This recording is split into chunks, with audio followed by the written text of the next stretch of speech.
was a cold October night in a small American town called Raven Hollow. The streets were empty, the wind howled through the trees, and the old street lights flickered as if they were struggling to stay alive. Lucas had just moved there with his mother after his father died in a mysterious accident. Their new house stood at the end of a quiet road. It was old, very old. The wooden floors creaked, even when nobody walked on them. From the first night, Lucas felt something was wrong. Every night at exactly 2:13 a.m., he woke up, not because of a sound, not because of a dream, but because he felt someone staring at him. At first, he thought it was just his imagination, but one night, he finally opened his eyes and saw a shadow standing near his bedroom door. A small shadow, a child, Lucas whispered. The shadow didn't move. It just stood there. Lucas turned on the lamp. The room was empty. The next morning, Lucas asked his mother if someone had come into his room. She laughed and said, "Of course not. It's just a new house. You're nervous." But Lucas wasn't nervous. He was terrified. That night, he tried to stay awake. He played games, watched videos, and drank soda.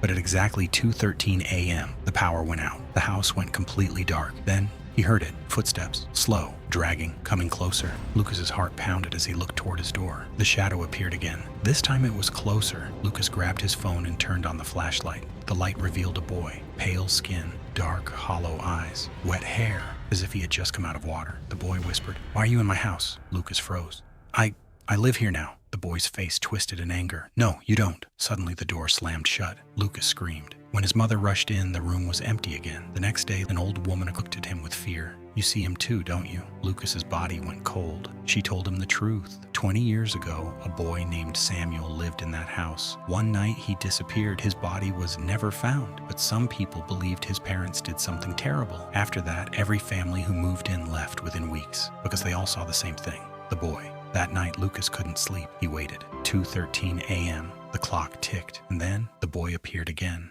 But this time, he wasn't alone. Behind him, dark figures stood in the hallway, tall, faceless. Lucas whispered, "What do you want?" The boy's voice broke. "They won't let me leave." "Who?" The boy slowly pointed behind him. The shadows began moving. He said, "They live in the walls. They took me." The temperature dropped. Frost formed on the windows. The boy begged, "Help me, or they'll take you too." Suddenly the walls began to shake. Scratching sounds came from inside them. Dozens of hands pushed through the wood, reaching for Lucas. Lucas ran to the door, but it wouldn't open. The shadows rushed toward him. At that moment, Lucas remembered something. His father once told him, "Fear gives them power." Lucas closed his eyes and shouted, "You can't have me. This isn't your house." The shadow screamed. The walls cracked. Light burst into the room. When Lucas opened his eyes, the shadows were gone. The boy stood alone. He smiled for the first time. "Thank you," he whispered. Then he disappeared. The next morning, everything was normal. Lucas felt peace. No shadows, no cold, no footsteps. But that night, at exactly 2:13 a.m., his phone rang. Unknown number. He answered. A child's voice whispered, "Lucas, they found me again." Then the line went dead, and from inside his closet, something knocked, slow,